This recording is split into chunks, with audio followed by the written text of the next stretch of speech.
Hi everyone, I'm Vandana here, and as promised, here with the session on partnership-based applications. So I'll start with the questions that I've been getting, and then as you join in, you can keep posting the questions that you would like me to answer. So today we would be covering partnership-based applications. I'll take questions on partnership-based visitor visa, partnership-based work visas, partnership-based residence visa applications.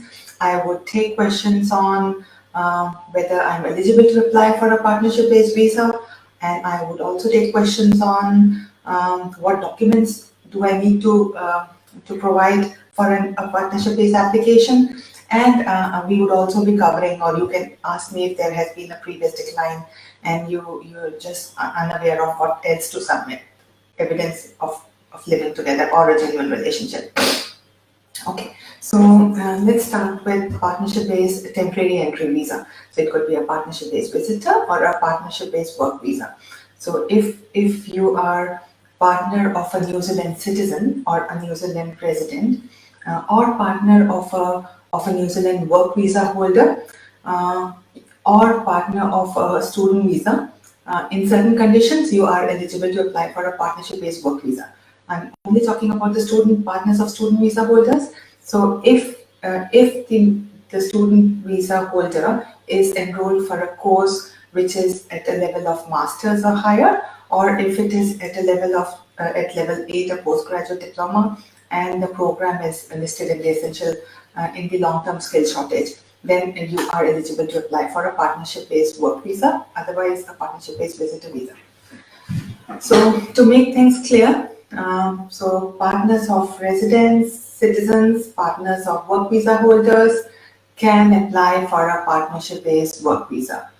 Partners of students can apply for a partnership-based visitor visa, and few partners of students can also apply for a partnership-based work visa, just to make things clear. So what is the requirement of partnership? Who is a partner as per the immigration instructions?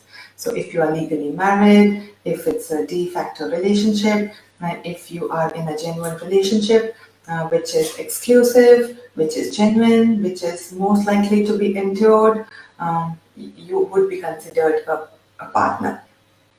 And the other requirements are that you should be living together with the partner. So that is one area which a number of clients struggle to understand, or they just don't know what documents to submit.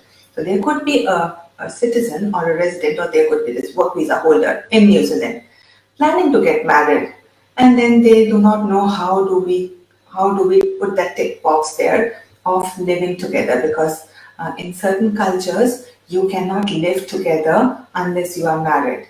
And after marriage, if you've not had an opportunity to be in the same country, definitely cannot live together. So that is what a number of clients keep asking me on what to provide. So when immigration is assessing your application, they're kind of checking four things. First thing, whether you and your partner are credible in whatever information you are giving to immigration. That means you are being honest, and you both your partners and your both your partners and yours information is matching if you are interviewed. So if they have their own ways of checking whether you are credible or not. So if both of you are credible in the information that you are providing, immigration would put one tick in there out of the four-fold test that is needed. The second is whether the relationship is genuine. So how do we prove the relationship is genuine? So what was the reason for getting into that relationship? It could be an arranged marriage. It could be a love marriage. You could have arranged it on your own. So what was the intention of getting married? How did the relationship start? And for this to be take probably from the inception to the development of the relationship to the actual marriage or final commitment, it has to be explained to immigration very in detail, so they get the clarity on the reason of getting married, so that they are sure that it's a genuine relationship. And the second is and the relationship is genuine and stable as well. So, and the third requirement is that you are living together. So, if you have, it's a new marriage, definitely living together would not be a tick there.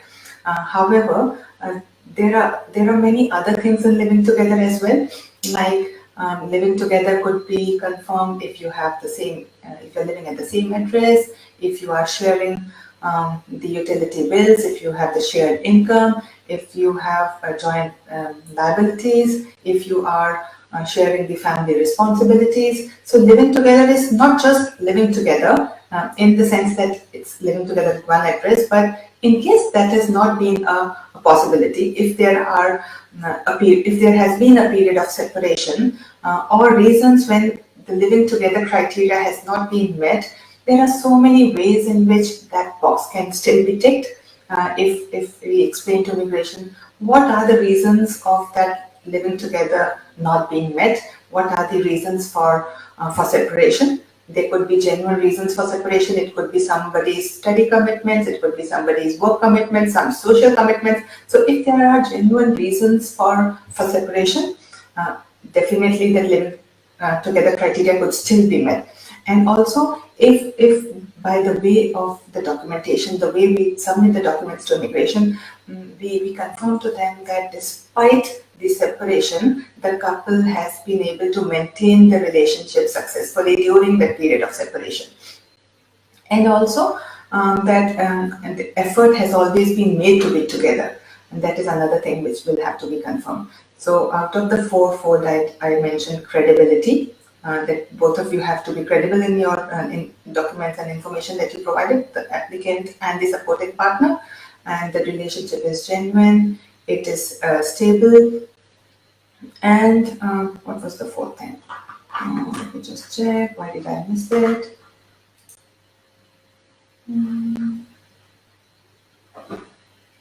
Okay, so credibility, living together, genuine relationship, and stable partnership. So I kind of clubbed together the genuine relationship and the stable partnership together. They would be separate. So out of these four, if three requirements are met and only the living together would not be met, then immigration would consider giving you a partnership instead of a partnership-based temporary entry visa, a visa which would be a general visitor visa, which enables you and your partner to travel to New Zealand and live together in New Zealand.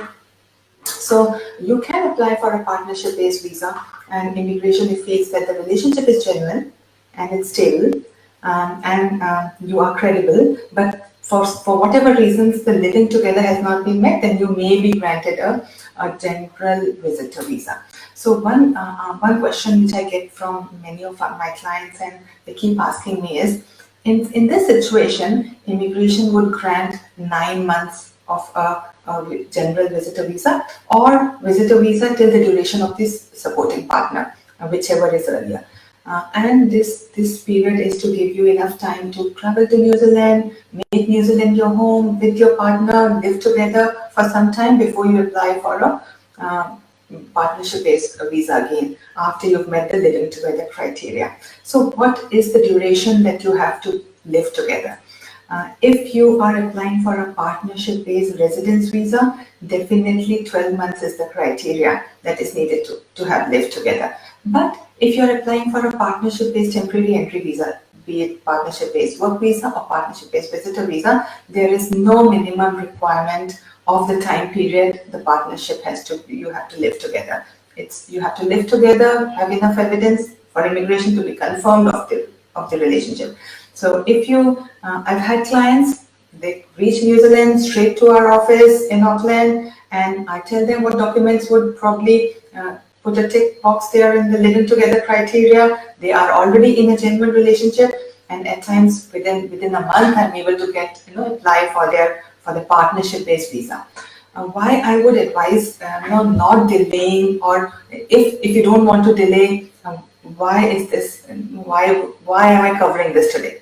Actually, what happens is, Whenever it is a partnership-based application, one partner is already based in New Zealand. So it could be a resident here, could be a citizen here on a work visa, and they've got their commitments, they work, and the other partner would be new to New Zealand.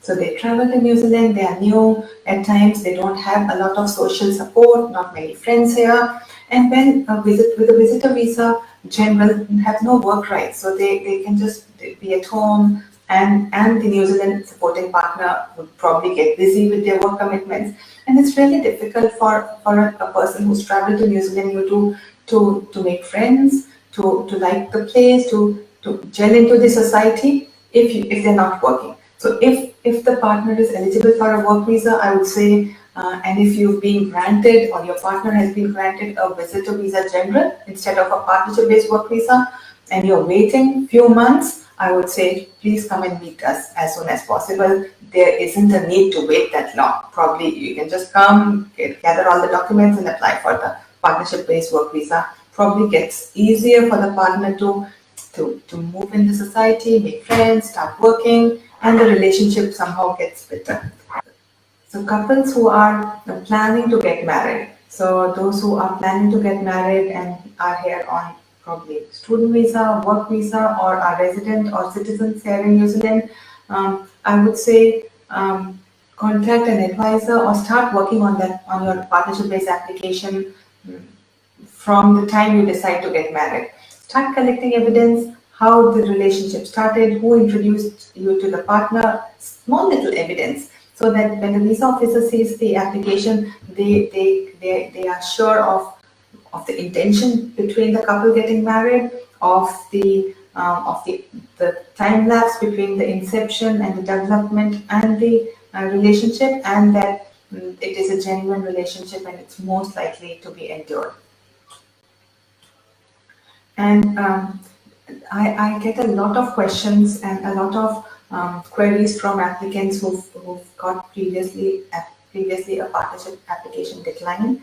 So the application could have been declined for so many reasons. It could have been declined because the immigration felt that you are not in genuine relationship. It could have been declined because there was limited evidence of living together. It could have been declined if immigration probably felt that you are not credible.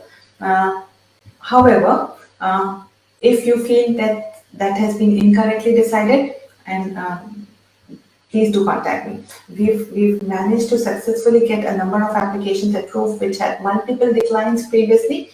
To give you a few examples, so if immigration feels that you are not in genuine relationship, doesn't really mean that you are not in genuine relationship. You may be in a genuine relationship. It just means that you fail to provide enough evidence. It just means that you were unaware of what to provide. It also means that for whatever reasons, your circumstances and other factors, there was very limited evidence to confirm the genuineness of the relationship.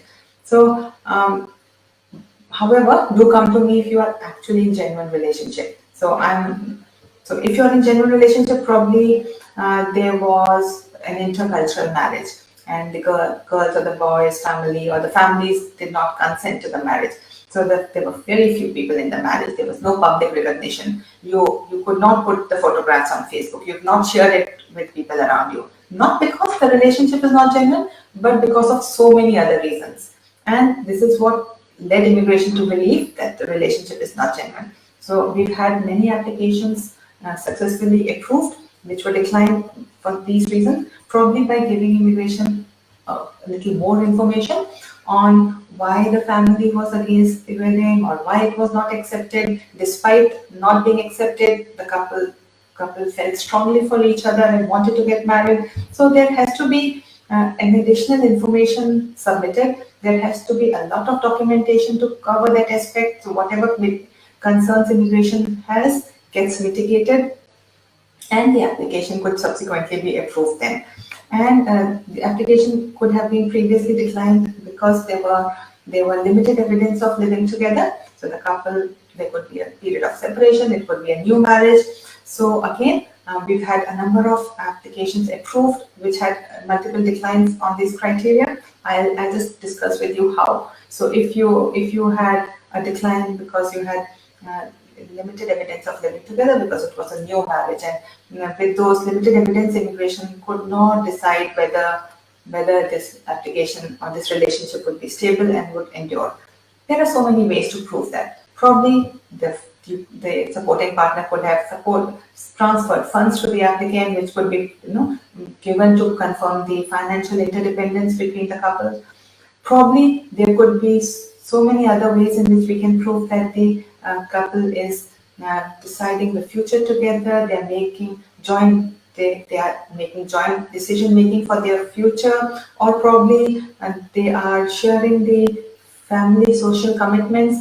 So I've had one application probably approved, and in that it was previously declined because of all these reasons, and had a thorough, detailed communication record was checked at our office, and there were few messages like so one partner's mother was unwell, the other partner was really concerned. How is she? Did you take her to the doctor? What did the doctor say? Has she taken medicine? Small little messages which confirm that the couple is sharing the commitments, family commitments, just confirm that the relationship is genuine. So you really don't need big evidence. It could be small little things, but it has to be highlighted, confirmed, and then submitted. So all the evidence could be submitted to immigration, but the visa officer doesn't know what are you trying to. So it could be a communication record of say 5,000 pages.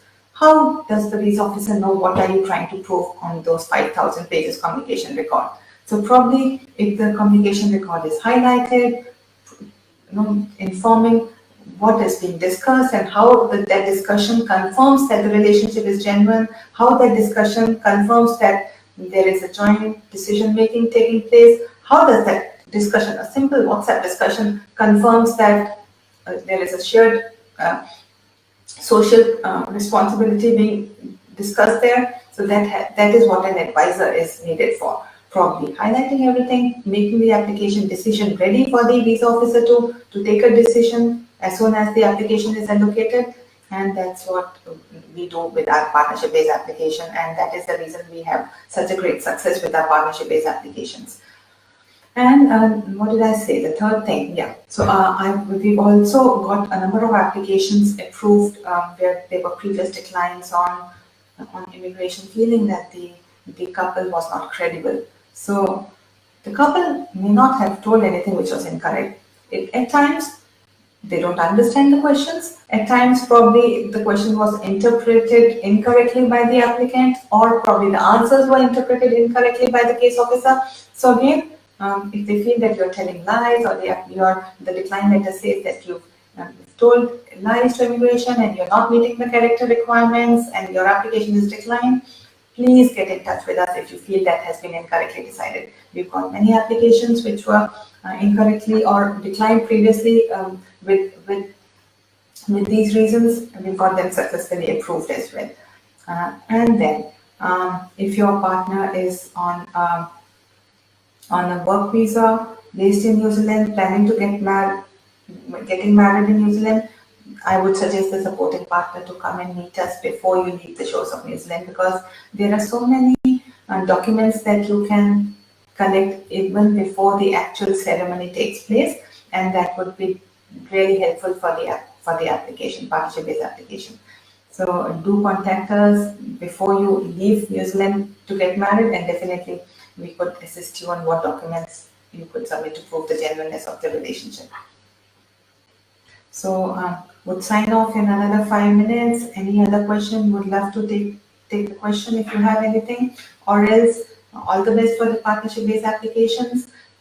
And if your application has already been submitted and you're stressed because of the delay, I would just like to convey to everyone around whose application has been awaiting allocation at New Zealand, at INZ, New Delhi or Mumbai, just hold on. It's nothing wrong with your application. It's just the delays at immigration because of the closure of the INZ New Delhi, and just relax. Probably the application would shortly be allocated from March to May. Thank you so much for joining us today, and all the best with all your partnership-based applications. Thank you.